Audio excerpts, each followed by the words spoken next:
us that these are non-denominational invocations and that Kiwanis represents all religions and all faith in our family. So when you're invited to join the club, you're not asked, are you a Protestant? Are you a creationist? What are you? Because we're all of the faith platforms are welcome in our family. So just going to join right now in a moment of reflection and thanks with these words. With our friends beside us and no person beneath us, with the bonds of Kiwanis between us and our worries behind us, with our goals before us and no task beyond us, with a thirst for knowledge and a dream of a disease-free world, we are thankful for our Kiwanis friends and the meaning we're about to share. If you could please bow your head with me.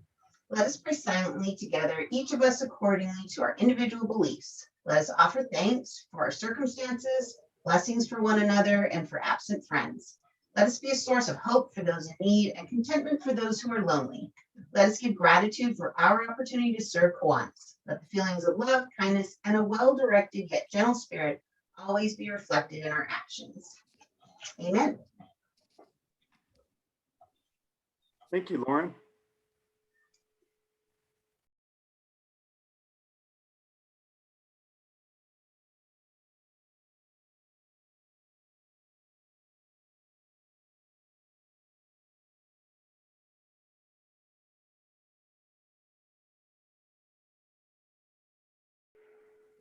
Awesome. Thank you very much for that song, Karina, and welcome to all of our guests. I wonder, did Justin end up joining today? I think he was going to have a guest join us, but we want to say welcome to anyone who hasn't been to a meeting previously. We got a great program lined up today, and at this time, I'd like to hand it over to, yes, go ahead. Sorry, Mike. Sorry, I messed up the drum roll. I just did want to mention that Connor is here and he just joined SDSU in the development department. So we're really glad to have him today. And welcome, Connor.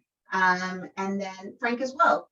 Welcome to you also. Sorry, and we don't know who C533771 is, but we're pretty sure we're fond of them and are glad to have them.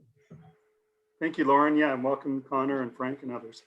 At this time, I'd like to hand it over to our chairman of the day, Mr. Jeff Coate, to introduce today's speaker. We are all delighted to have Gina with us today. Jay, take it away. Thank you.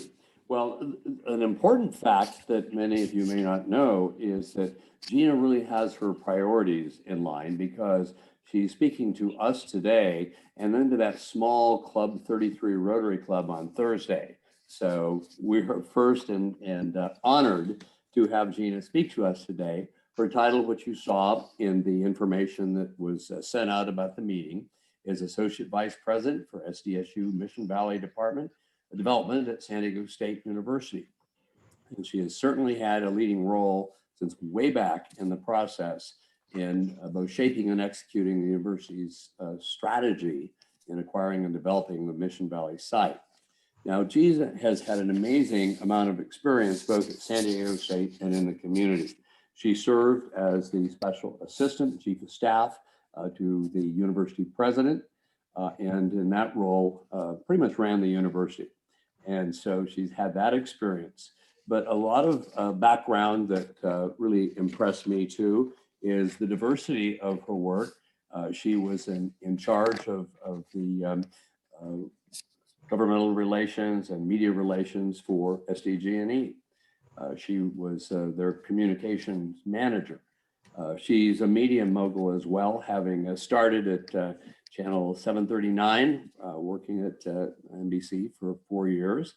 And then on the political side, she was the Assistant Chief of Staff to my city council person out in Rancho Bernardo at that time, Mark Kersey. So she brought that wonderful background and combinations to bear on grabbing the bull by the horns in a very challenging and exciting role with San Diego State and their new project. So Gina, we're so pleased to have you with us today, and take it away. Thank you so much. All right, I'm going to pull up my slide deck, and give me a second to get the technology straight, and I will I'll get started with my presentation. takes some technique to get it the right way here. So you might see yourselves for a minute, and there we go. Do you see the presentation or anything extra besides the slide deck? Looks great. Looks great. Awesome. Okay. Well, thank you so much for having me. I'm really thrilled to be here. Yes, you did beat Rotary by a whole 2 days. So congratulations. And if there's anything that's in this presentation that you're like, hey, you should talk more about that, let me know so I can improve it for the next time. I do presentations like this pretty regularly. We love to keep the community involved and up to date on what's happening, because obviously it was the community that helped us get to this particular point in time, in that we have, we were the beneficiaries of a positive vote back in 2018 that gave us this opportunity. And so as part of that commitment to community engagement, we are regularly out there sharing our updates and making sure everyone's involved. So I'm really excited to share with you the progress that we've made since August of 2020, when we closed escrow with the city of San Diego. We've been working hard both on the site with our construction, and then also behind the scenes preparing for the future vertical development that will take place in terms of the housing, innovation district, hotel, and the other assets that we'll be bringing to the community. Despite COVID-19, we've really maintained our schedule. We're on time and on schedule to open the stadium come 2022. And we're really more confident than ever that SDSU Mission Valley is going to help SDSU grow and prosper into the next century. So let me go to the next slide here. If it lets me, there we go. So here, I just want to give you a quick construction update. This is, let's call this August 2020. I don't know when Google took this picture, but I use it in my presentation. I want to show you just how much progress we've made over the past 9 months. We put up construction fencing the day before we closed escrow. We were actually supposed to close escrow August 12th. Something got held up at the county assessor's office, so we couldn't actually close until the next day. And so when we finally closed the next day, the construction fencing was already up. We got a little bit of a jump start, but we are right now working on the site preparations and of course the stadium construction. It's really the sequence of the new stadium construction and the demolition of the old stadium that unlocks the site for the rest of the vertical development. So you can see here where that existing stadium was on the site. As you know, we made the decision due to COVID to demo the old stadium a little bit sooner than we anticipated. And so that work's nearing its completion as we begin to see the new stadium start to rise. And you can see I have my graphic from just a few minutes ago before this call started. On our website, we have a live video cam as well as a stationary camera that takes photos every 15 minutes. For you to keep watch on all the progress we're making. So this was our before, and this is where we were at. This image was just taken on Friday the 29th. Thursday the 29th. And it's actually a really cool technology that our friends at Clark Construction use. And it's a bunch of different little photos that they piece together into this large photo for you to see. We're really proud to report that this work that's been done so far is being done primarily by local subcontractors. Between the site development and the stadium project, 72% of the subcontract dollars are going to firms with local offices. I'll walk you through kind of what you're seeing on this image. In the center is obviously the demo of the existing stadium. And on the far northwest corner is the construction of the new stadium. Here's another perspective for you to see the work that's been done here. And in the foreground, you see the new stadium. You can also see just how wide and expansive the site really is. So, the stadium looks like just a very small piece of what's going to ultimately be across the site. And then you see the stadium demolition there in the center. It's all but gone. There's maybe 2 offices that are left that our demo contractors are using currently as they finish that demolition. And then in the background, you see some piles of crushed construction material that I will get into in a little bit. So right now, as you know, we demolished the existing stadium down to plaza level at the beginning of I guess it was March, sometime in March, we finished that work. And now we're really working on all of the underground structure. So you can see in this image, our demo work is really focused right now on the removal of those foundation piles. There's 1,400 of them across the site. And in this image on the left-hand side, you can see the equipment, and it's like a little hand grabber, like a pincher, and it goes in and it pulls them out. So there's like a bunch of little, if you can see my cursor, like little pieces of these foundations sticking up out of the ground. They're like little tree stumps all over the place. And so this little, this giant piece of equipment uses its pinches the top and sort of oscillates it out of the ground. It has to do that probably 2 to 3 times per foundation. Because they're so long, they're like something like 70 feet long. And so, so we have to do that 1,400 times. And that's just on these steel piles. We also have some concrete foundations that we have to remove as well. And so in a little bit of historic cosmic universe type stuff. This image in the upper right-hand side is this image from April 8th, 1966, when the original delivery of those first stadium piles came to the stadium site. And ironically, really there's really no reason that this occurred except for it just was coincidence, is that image from April 8th, 2021, 55 years later, when we removed that very first pile as part of our stadium demo. So kind of a fun fact for the day. And in the bottom, you can see a stack of them up, and those are all being pulled and recycled and being brought to recycling centers. In the background, you'll see, where that circle is, all of that crushed material. You'll see if you've driven by the site at all. A lot of us haven't. I live up in North County, and so I don't go to work every day at San Diego State right now, and I don't get to drive by like I used to. But if you haven't been by, I definitely encourage you to drive by. You'll see this large pile of fill on the edge along I-15, and that's our concrete crushing operation. As we remove the concrete from the old stadium, we're crushing it and storing it on site to be reused for fill, road base, other hardscape. We've approximately 125,000 cubic yards of concrete and 2 million square feet of asphalt are going to be crushed and reused on site. And in total, 90% of the old San Diego Stadium materials are being recycled. So we're trying to do our best in terms of sustainability and diverting things from the landfill. And you can see in these images on the right-hand side, that large pile, it continues to grow as we continue the demolition. And then on the lower right, you'll see sort of that crushing operation and how it gets processed.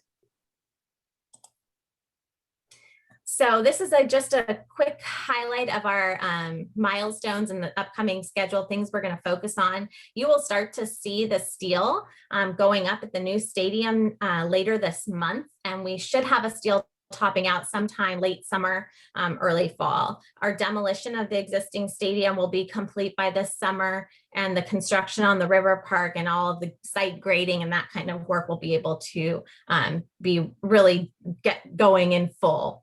The stadium, again, we're on schedule to open in 2022 for the fall 2022 season. That is next year. It's so weird to say that now, but it is next year. It is September 3rd, 2022 against the University of Arizona. And I will show you a little bit more about the stadium towards the end of my presentation, but we're really excited to get that thing open and bring that brand new stadium to the community. The same time as the stadium opens, the trolley plaza, and I'll tell you more about that shortly, and will open. And then in 2023, we'll complete the construction of the river park for the community. So I mentioned we're really proud of the sustainability efforts on the construction side because it represents the greater commitment we have to the environment as part of the total development. SDSU Mission Valley obviously is going to be a very dramatic change from what its prior condition was. It used to be called the largest parking lot west of the Mississippi. I can't validate that, but that's what people said.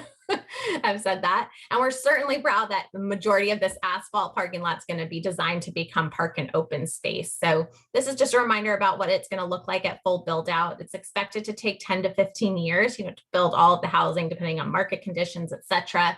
And so today I really wanted to focus on the river park and all the other open space that that we're going to be creating throughout the site, but happy to answer additional questions at the end about the housing and the innovation district and all the other work that we're doing. So of those 160 acres that are being redeveloped by the university, over 80 acres are becoming park and open space. So it includes 4 miles of walking and biking trails throughout the park and the site. And just a reminder that the park is serving a dual purpose. It's not just a beautiful place for active and passive recreation, but it's going to serve as flood mitigation and support the water quality efforts. So any stormwater that is going to be on site gets captured and treated before it goes off to the San Diego River. Obviously a very different condition from today, or prior condition, when it would get onto the site, run across that asphalt parking lot, pick up whatever it picked up along the way and go straight into the river. So we're really changing the environment of both, this site and of the San Diego River in general. We've been working really closely with the community to develop the design for the river park. And we have a river park advisory group that includes members of the community, both park advocates, environmentalists, and Mission Valley community members, and campus and community members as well. And these are the design principles that we worked with them to develop, and what the design you're about to see is based on.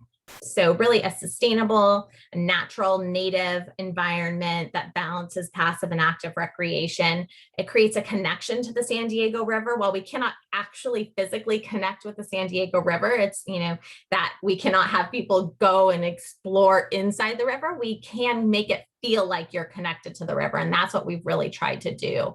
Want to make sure it's accessible to all, allow for multiple uses, and then provide a living learning lab. We are, after all, a university, so any opportunity we have to educate the public is something that we try to take advantage of.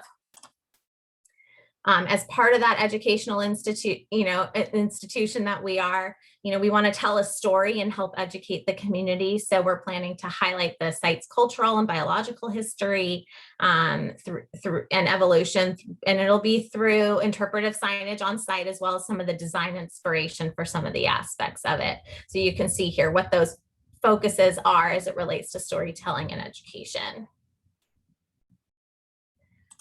So now I'm going to take you through sort of a walk through the park, so to speak, and just show you how transformational this is going to be for the area. This image is, our site image. It's pointing where I'm going to show you a perspective right now from the farthest west southwest corner of the site. Prior to construction and prior to COVID, this was the Little Q practice fields on the southwest corner. And it's currently serves as parking for our construction crews. They come to the site, they park here, and then they go out onto the construction site. And in the future, this is the vision and how we have designed it to look.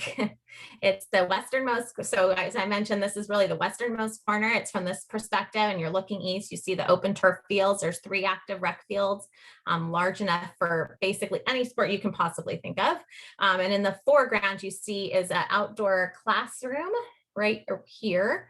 And that is going to be a beautiful space where we can have educational, classes. We can have community organizations come, gather, learn about the river. You can also see one of the interpretive signage posts. Those are integrated throughout the park at many rest areas. And that is going to be a really great opportunity.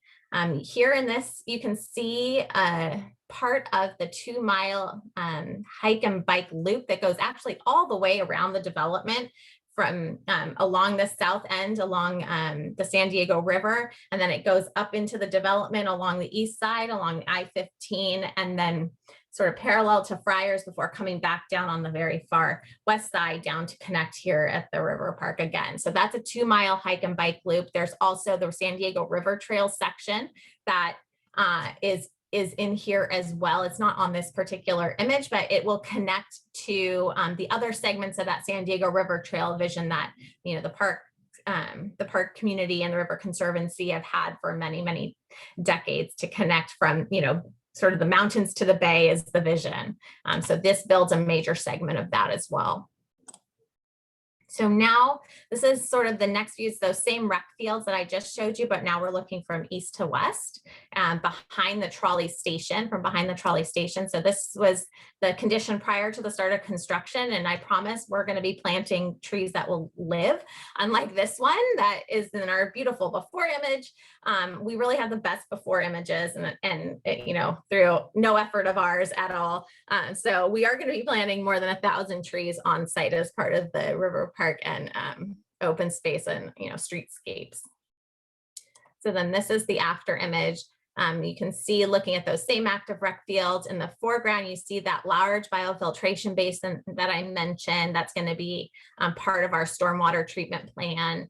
And then the fields in the background. You can see here also an overlook, one of our opportunities to create this living learning lab so folks can observe and see how that works down below in the site in the biofiltration basin.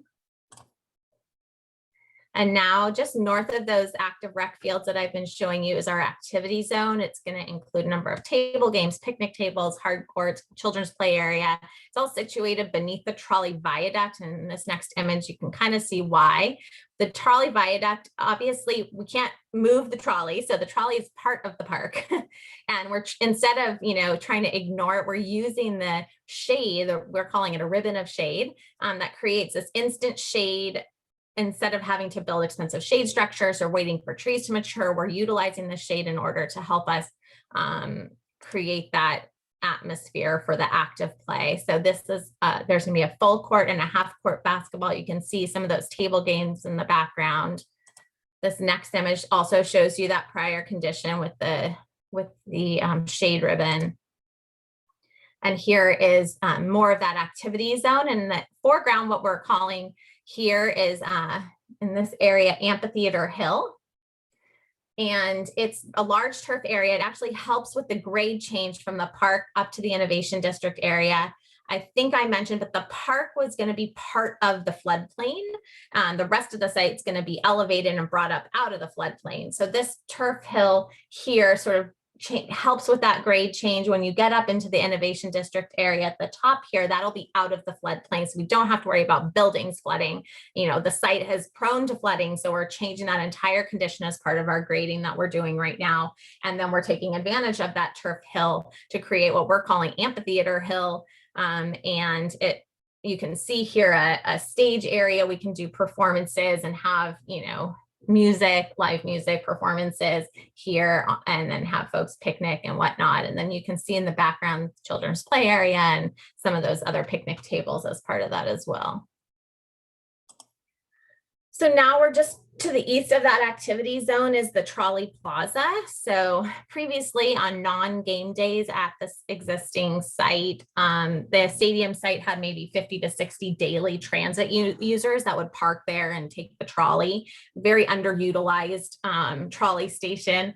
And with the redevelopment, we obviously want to create a more inviting space for those who choose public transportation, and we want to encourage that. So this is a look at what the existing trolley station looked like prior to the stadium demo, obviously, which is here. And this is going to be what we are going to be done with in 2022 when the stadium opens.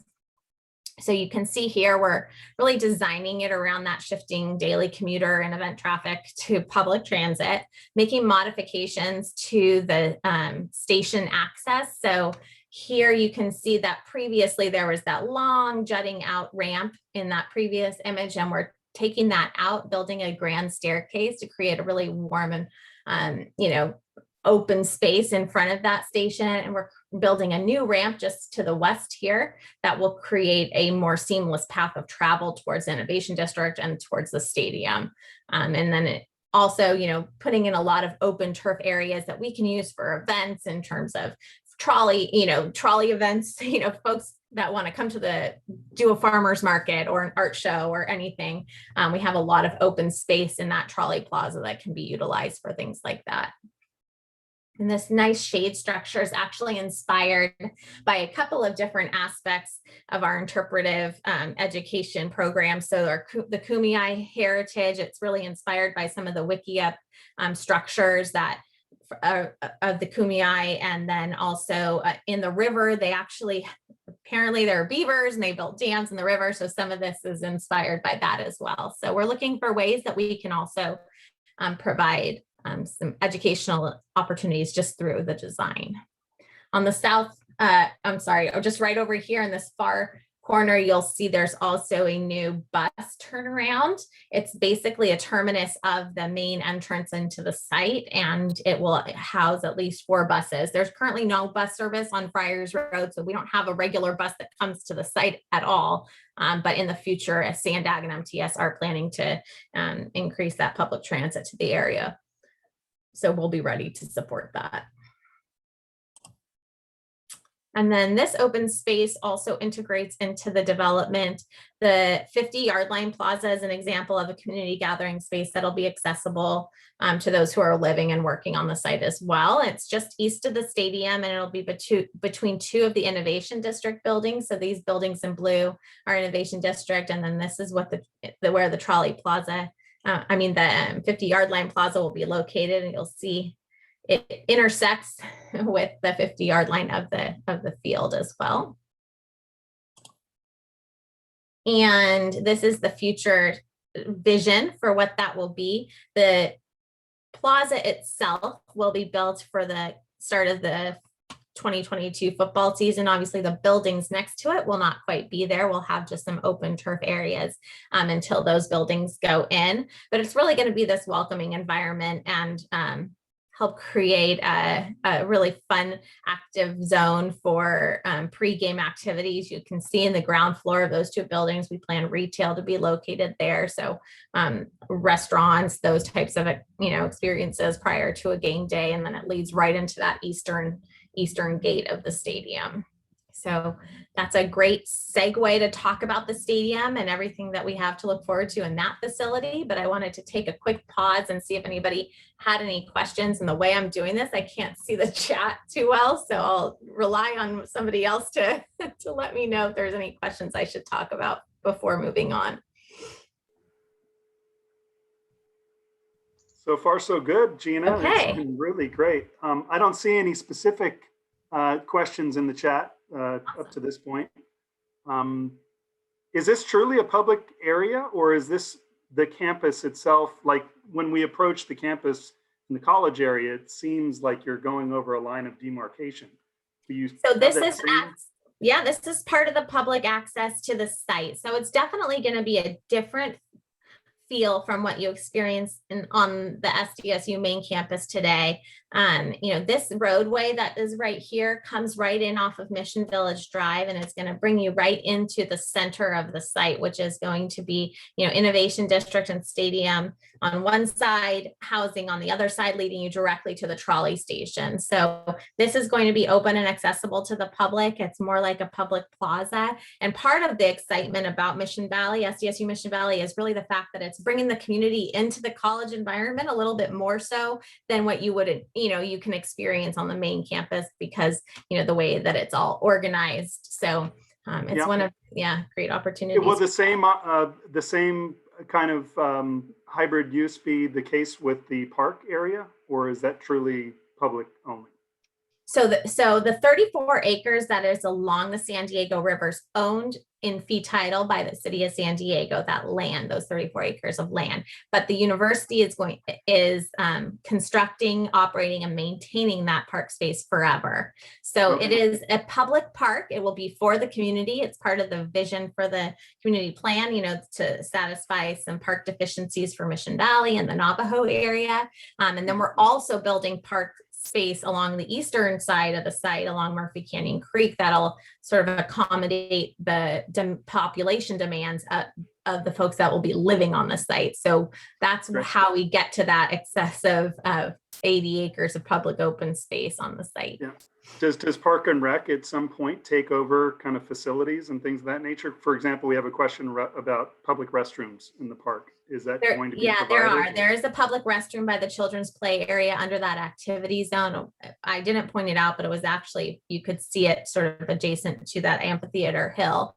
So there is going to be a public restroom there. There's also a public restroom planned in the East Park. It'll be adjacent to a second children's play area. as well. I don't have those pictures today, but then so we do have those public restrooms, but no, those facilities are all going to be operated and maintained by SDSU. It's adjacent to our new campus, and so we want to make sure that we have the ability to take care of all of that and rely on the university for that. So it'll be a very new hybrid public open campus with a lot of community access, but the university responsibility.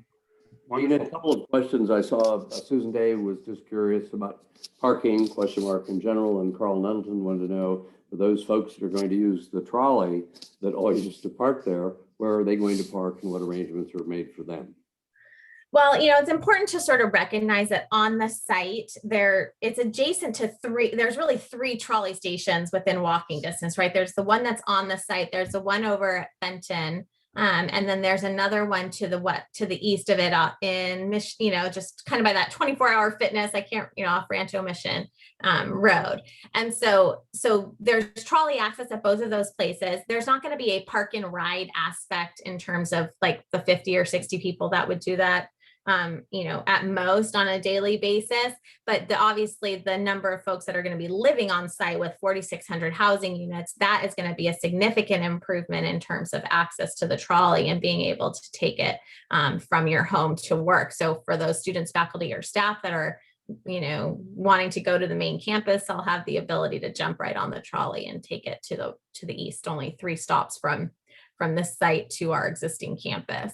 The parking associated with the Innovation District is, the parking, there's 5,000 parking spaces associated with the Innovation District, and all of those parking spaces will be shared with the stadium. So weekdays, that's the office uses and the research uses and the folks that are working on the site. Weekends, when we have a football game, that same parking will be utilized for events and concerts and whatnot. So the stadium also has, and I'll move to my next slide just so you can see in the adjacent to it, 2 open turf fields that are just to the west of it that support up to 1,000 cars, calling it Tailgate Park.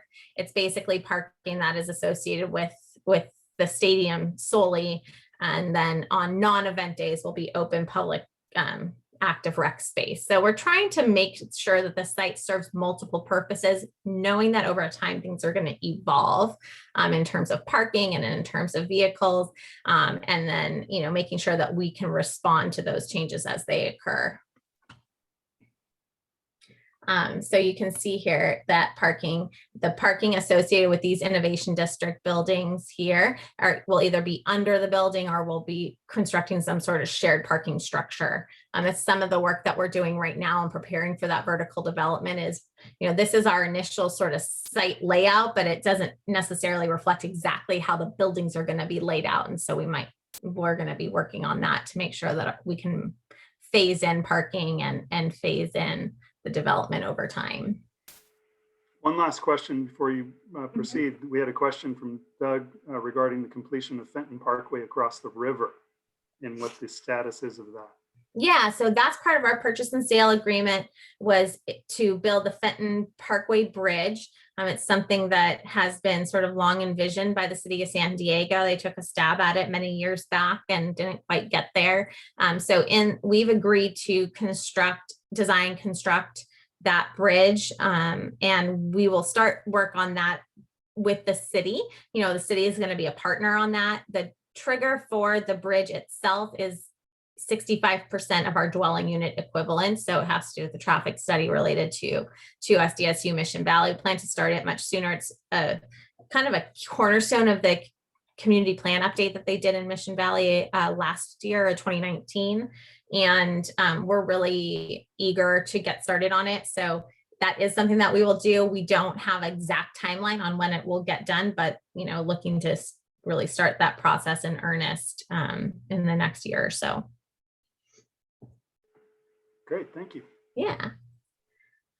So we talked a lot about the parking for the stadium, but you can see here the stadium, the multi-use aspect of the stadium, and planning to use it for all sorts of different sporting and community events, concerts, etc. It's 35,000 capacity, and has the ability to expand a little bit more to like 40,000 as well. And can really host any number of events. It's designed to really host any number of events. So, it's built for year-round use also. And you can see sort of these open concourse areas. You walk in, lots of open space, definitely leveraging the beautiful weather that we have here in San Diego. And you can see some of the aspects of what we're looking at. A lot of this community gathering space with the outdoor space, this beautiful open space, really taking the park and bringing it into the stadium, and making sure that the stadium also reflects that ethos. You can see also the different amenities that are going to be part of it. So, a little area out here, there's going to be a nice piers area where there's like it's a little bit hard to see here, but it's like a surfboard that almost comes out from the corner of the stadium where you can see and watch the game. This is the 50-yard line, and this is basically where the team will exit the locker room and come onto the field right down that center line. These are the suites and club spaces that are amenities. And if you're interested in any of that, we have an experience center out in Mission Valley, just down the street from the stadium site, where you can go and check out the amenities that are going to be offered at the stadium and learn more about those various opportunities. So now I'm going to give you if my computer works, and I don't have fun music, so somebody can you guys had some fun music at the beginning there, so I'm going to push play. You can kind of take you through a fly through of the stadium. You can see that wide concourse and all of that open space. Each one of those different little areas of amenity areas are going to be themed on a San Diego area. So whether it be the beaches, or whether it be downtown, or an East Village, or whether it be some of the more suburban areas of San Diego, each one's going to have a different look and feel to try to bring, all the different aspects of San Diego into the stadium.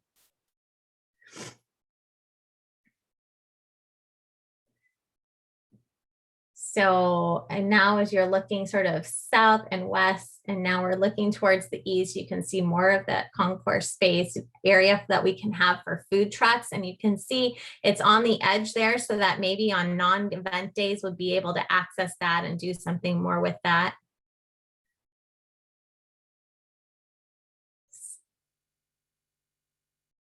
This is one of the club, I don't know why people are walking into a wall, but I'll just love that tour.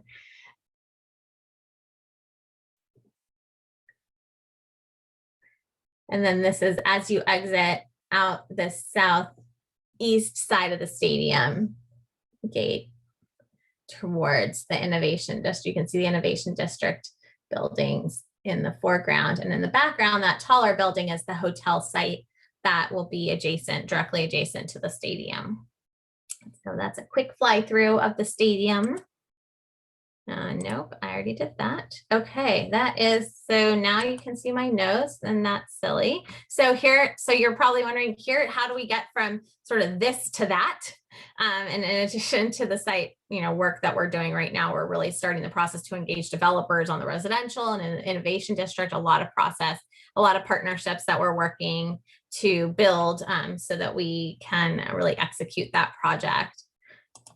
The Innovation District, what you see here on the right in blue, that is 1.6 million square feet of office space. It encompasses 20 acres of the site, generally envisioned to be 3 to 6 story buildings. We could go higher on some of those if we wanted to, and really envisioned as public-private partnerships. So the goal is really to have partners that are going to fund that vertical construction, and whether that be a partner directly or through a commercial developer that then leases space to potential partners.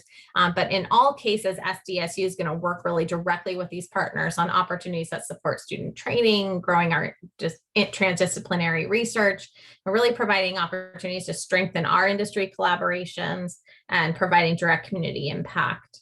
and then of course the partners will have access to our student talent, work for workforce development. We can support partners with on-site professional development. It's really the goal to have this be collaborative and a real impact on the educational experience as well as the regional economy. So with that, I will stop talking. I will open it up for questions. And if you'd like, I can pause the share so that we can all see each other more clearly. Thanks, Gina. Mm-hmm. Fantastic presentation. Thank you very much for joining us today. Appreciate your willingness to jump in there before the Rotary and provide us the update. We do have a couple of questions, if you have a moment. The first one comes from Glenn. Will housing be for students and faculty only? Or No. I guess it will be open for public consumption? Yeah. No, it is not for students and faculty only. It is actually for the community. And, we're doing 10% of the housing is going to be affordable housing for the community.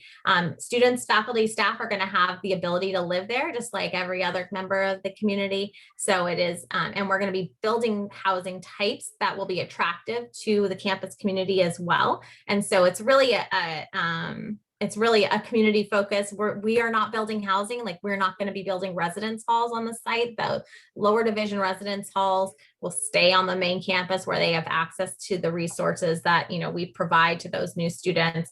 It's really envisioned to serve more of the upper division and graduate student housing, provide opportunities for us to connect new faculty with available housing, and then also have the community live there as well. Great. Wonderful. Curiosity, where are the Aztecs playing this fall? Oh, yes. So yeah, that did definitely changed our perspective on things with COVID. So we are playing in Carson at the facility up there where the Chargers were playing prior to the start, prior to moving into the Kroenke Stadium. And so we're playing in that stadium for this year. We played there earlier this year with our fall football season that occurred, in the spring. And we are looking forward to welcoming folks to that stadium up in LA just for one season, and then we'll be back down here in San Diego. So it's only a temporary adjustment north, but there's no other facility that really supports the level of football and the size of crowds that we would want to bring in. And we think it'll be fun to be in a different location for a year, maybe get some new folks that might want to follow us back down to San Diego in the new stadium. That's right. And from a personal perspective, I think I'm a little bit more inclined to go see the Aztecs play in Carson than I was the Chargers. But it's I think so too. The other question is relative to, it's kind of similar with the residential. On the commercial side, will it also be used for commercial business or just for university purposes?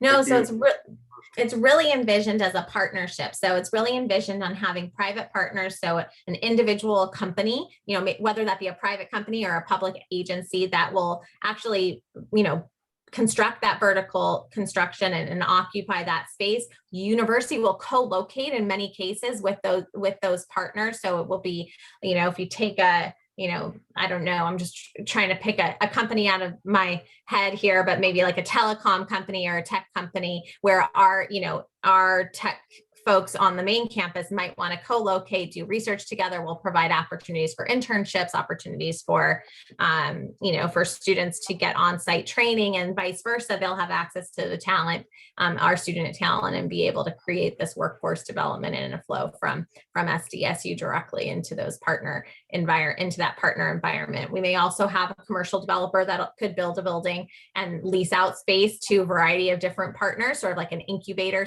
type idea.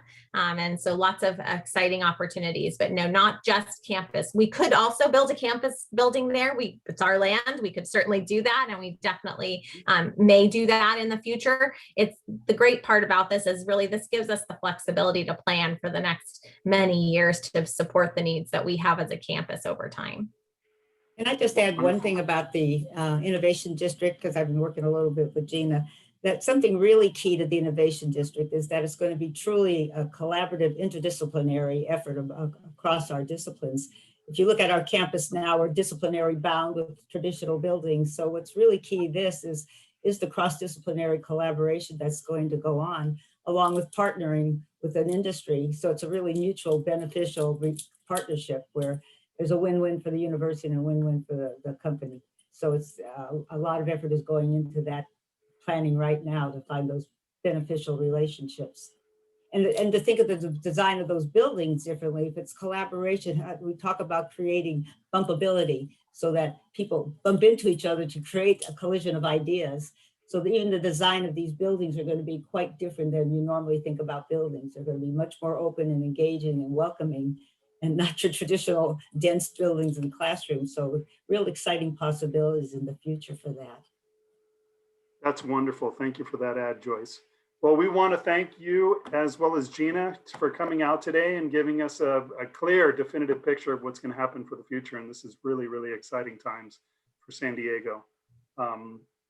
If there aren't any other questions, we're going to. I have one more question. I'm Gina. That was fantastic. And Joyce, that was helpful as well. I'm curious, how much did our fellow Kiwanian Gordon Borner and our guest Kurt Ciccone pay for their club seats at the stadium? No, I'm kidding. Don't share that. I don't know. It's not appropriate. It's not appropriate. No, but I may have missed this, Gina. But I'm curious, how much, if at all, will this increase the capacity in terms of enrollment at the university? Is there an estimate? Yeah, what we estimate is that over time, not all at once, obviously, but over time, we think that it'll be able to support 15,000 additional new students for the university. Wow, that's huge. That's awesome. Well, and for anybody that hasn't been to the Experience Center, I highly encourage it. It is impressive and hard to say no to season tickets when you go. I can attest to that. Is it in where the Costco Center is? It's a little farther east, right, Gina? It's like in an office park. Yeah, it's in an office building. I can send that information over to you so that you have access to it. And we have a way you can set up an appointment to come by and check it out. Wonderful. Thank you very much. Thank you, Jay, for taking the charge to be today's chairman and bring Gina and Joyce on board. My pleasure. Yeah, for sure. Thank you. At this time, we'd like to welcome Connor, who's from EcoLife, to give us a little update on what's happening with your great organization. Welcome, sir. Sure. Thank you so much for having me. And Gina, thank you too for the presentation. I'm happy to be here. My name is Connor. I manage the Sustainable Agriculture Program at EcoLife Conservation. So we're a nonprofit up here in Escondido, and we have a couple different programs, but as I said, I focus primarily on our agriculture program. And we've been so fortunate to receive funding in the past, but particularly for this coming year to support the education arm of our agriculture programs. So we will be, we have a kind of a really cool partnership with both the Escondido school districts and the San Diego school districts. Where we place our EcoCycle aquaponics kits. They're 20-gallon fish tanks with an aquaponic adaptation on top, curriculum, water chemistry testing equipment, and a whole variety of other materials for the teachers in those classrooms to teach their students about plant and fish biology, sustainable agriculture, of course, and a whole variety of other chemistry components in their curriculum. But I think for me, the really cool benefit of that program is building students' connection to nature and the natural world and seeing where their food comes from. And I always tell people that one of my favorite things about that program is when I get to go to the classrooms and I get to ask the students, who knows where their food comes from? And a million hands go up, and it's always, my mom goes to Ralph's or Trader Joe's or Vaughn's, and it's like you're not wrong. But getting them to kind of build that connection with the earth and seeing that there are other ways to grow food and learning a whole bunch of other things in the process. So we're really excited about that. We'll be purchasing those materials for this coming school year. We're already in, like I said, we have really strong relationships with the school district. So we're already in communication with them in order to identify the best teachers at the most appropriate grade level, corresponding with their already the curriculum that they're already implementing and working to put together some presentations. So we'll be doing trainings with them starting at the new school year, and they'll receive their materials, and we should be able to get pretty quick turnaround on the updates for the Kiwanis Club as we get that rolled out. Well, thank you very much for that, Connor. We are delighted to help support your organization and the Aqua kits. It's just really going to be great for kids to learn all about that. Thank you very much. Yeah, we're looking forward to it. Thank you all again.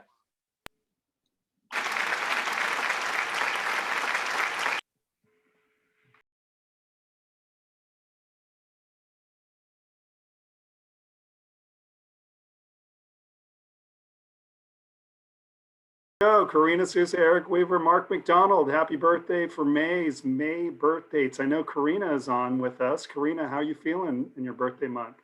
Well, I've been telling everyone I'm 34 for the last year, only to realize that I'm turning 34 this year. So I feel like I gained another year of life. So that's great. And, Kiwanis tradition is you pay your years of life plus your years in Kiwanis. And in August, it'll be 12 years with this phenomenal club.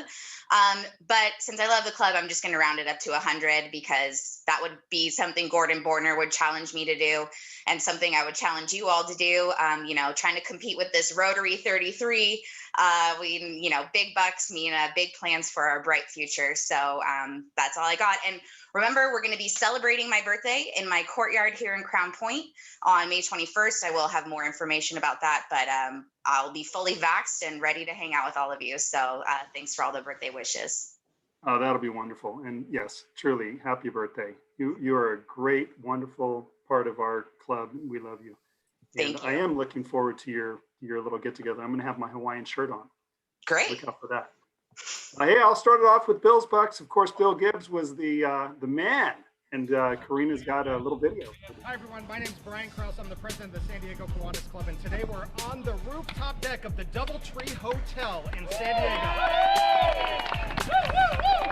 where we have our weekly Kiwanis meetings. I'm here with some of my closest friends in Kiwanis, and we've been challenged to the Ice Bucket Challenge for ALS, and we're going to do it today. And not only that, we're going to raise some money, a couple of $1,000s that we're going to pledge to ALS. Isn't that right, Bill? We're going to have a good time.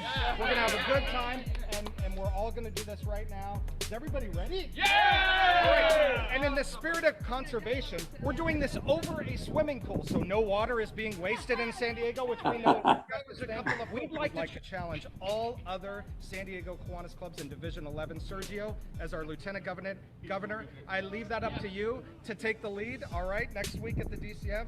And Club 33 of Rotary, it's on you now. We're challenging you, Club 33 for Rotary. All right, let's do it. How about the Midway? We got the Midway here. The Midway's here. And we do get 3. So now we challenge the USS Midway to the ALS Ice Bucket Challenge as well. Okay, folks, let's do it. We do ourselves? Really?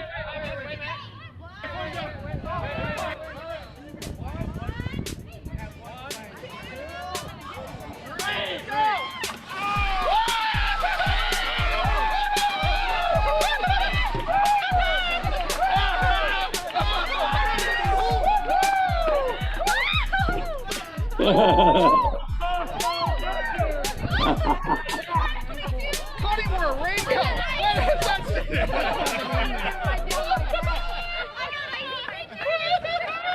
What do you have to say? What do you have to say? That is just so cool. Oh my God. Oh, thank you. But donate to ALS. We got to stamp out this damn disease. Everyone.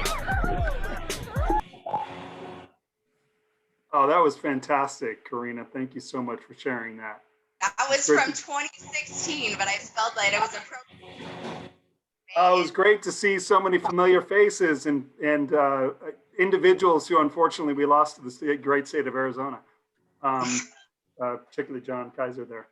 I'll kick it off with the Bills Bucks. I'm delighted that we just booked a trip to Wyoming and Montana. So while I won't be doing the Ice Bucket Challenge, I will probably be getting into some cold rivers. So $25 that we're going to throw caution to the wind and go up to Wyoming and face the great wilds of Montana. There you go. I'll be in for $5. My daughter is visiting me from Tulsa. Everybody's fully vaccinated. Haven't seen her for a long time in person, a very long time. So very happy about that.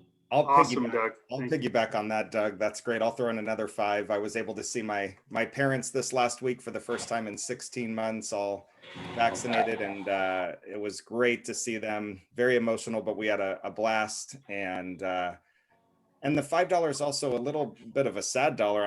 I wish Karina wouldn't have mentioned that that was 2016, when it just takes 5 years apparently for your hair to go gray.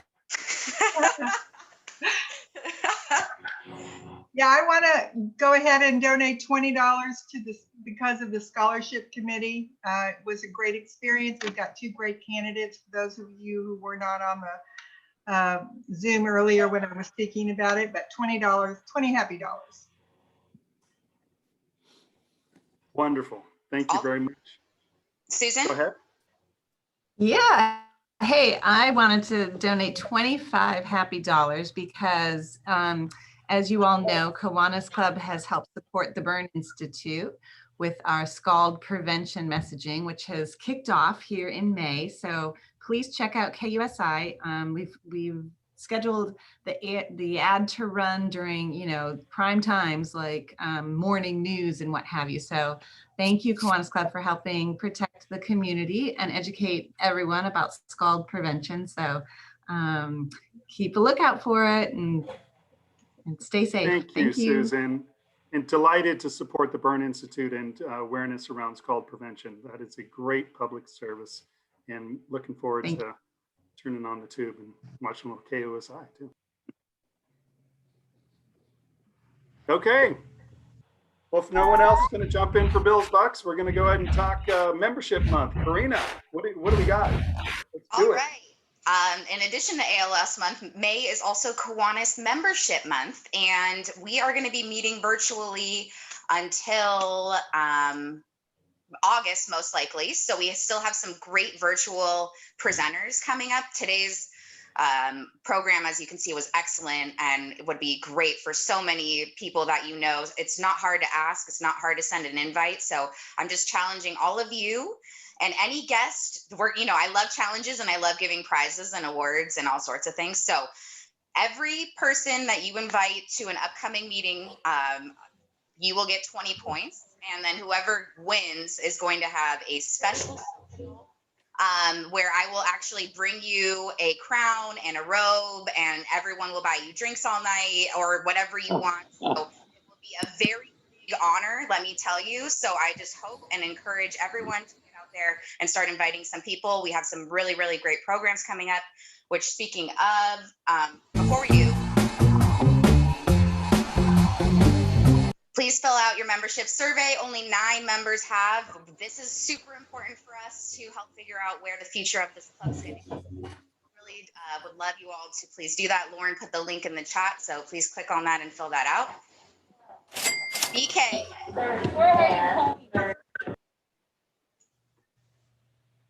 NFTs, for those of you who don't know all about it. Sean. No, it's BK. Can't hear you. From Creative Wealth Planning, let's hear from Brian Krause on what is NFT.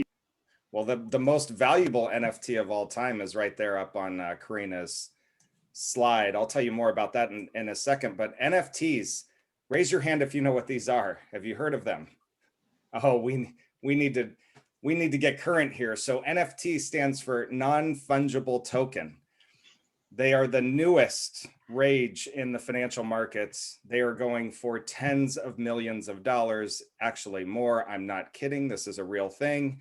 Like tulips, your dad's baseball card collection, your wealthiest friend's artwork, and all crypto assets, 99% of these will be worth 0 in the not too distant future. But they're all the rage right now. And we need to jump on this bandwagon to raise some money for our club. So what are NFTs? They're collectible crypto assets built on top of the blockchain. They can be used to represent virtually any type of real or intangible item, like artwork, music, video footage of iconic sporting moments, best of Kiwanis moments, among many other things, like that video that Karina shared, as long as you have the original. Now, of course, we could all watch that video together. We could all watch LeBron James dunk a basketball together just by a quick Google search, but only one person has the original, like the Mona Lisa. We can all get a replica, but the original is worth a lot more. That's the idea of an NFT. So how do you create your own? It's pretty straightforward, whether it's a a GIF, I don't know what those are called, or an image. You would have to decide which blockchain you want to use to issue your NFT. OpenSea, it's a free NFT marketplace supported by Ethereum and the easiest I've seen. So we'll send you instructions so you can create your own NFT to be auctioned at the Kiwanis Social down at Karina's on Friday, May 21st. Meantime, I just want you to see, this is real. If I can share my screen for a moment, I will show you the top 3 NFTs in terms of sales. So what you're looking, can everybody see my screen there? Yes. This rose. Okay, perfect. So number 3 is this Forever Rose, which dropped on Valentine's Day. Actually in 2018, before the term NFT was even commonplace. It was purchased for an even $1 million by a collective of investors for cryptocurrencies from artist Kevin Abash, who previously made headlines with a $1 million sale of a photograph of a dirty potato. True stories. I'm serious here. So number 2 on the list, probably not appropriate for all eyes, but this is artist by Mike Winkleman, commonly known as Beeple. He minted his first NFT in October of 2020 for a sale of his titled First Drop. And just a few months later, the resale figure was 100 times more. This sold for 60, let's see. Oh, I got to find out what this was for. It was more than $1 million, but I missed it after our former president lost the election. And then what Karina just had on the screen, this is a collage of Beeple's first 5,000 everydays. So digital drawings he had been creating since May 1st of 2007. Bidding started at $100, but quickly skyrocketed into the millions before selling for $69 million. You just can't make this stuff up. It's insane. Brian, those are hard dollars. Those aren't crypto dollars. No, those are hard dollars. You can use Bitcoin, Ethereum if you want. But yes, wild marketplace, totally ridiculous. That's incredible. So what's the challenge to the Kiwanis? You said a fundraiser. So I think we should all. Thinking? So you're gonna get instructions on how to create your own non-fungible token. So we're gonna challenge you all to create one. Hopefully we get a few worth auctioning off at the May 21st social down at Karina's. Love it. Thank you. And from wow, what a creative wealth planning strategy that is. This is being recorded. This is definitely not a strategy that I would endorse at all, but sounds fun. Thanks. All right. All of Brian's clients are heavily invested in NFTs. Right. Yeah, exactly. Governor Gary Gray visit. I had the opportunity last night to hear from Margot Dutton, the incoming governor, and it's going to be exciting. The May 8th via Zoom, we're going to hear from our outgoing governor, and we're going to bid him adieu and give him great accolades and awards because he's done an awesome job in this period of COVID and the pandemic, and just as a true gem in the world of Kiwanis. We also we're also going to be giving out a few of our own member awards, some big ones and some small ones. So we hope that you join us for that. And I'm going to be doing some rounds of Name That Tune and my first ever Family Feud. So if you want to see me try and suffer my way through figuring out how to play that game, join us on Saturday from 4 to 6 p.m. We can't breathe. I can't breathe.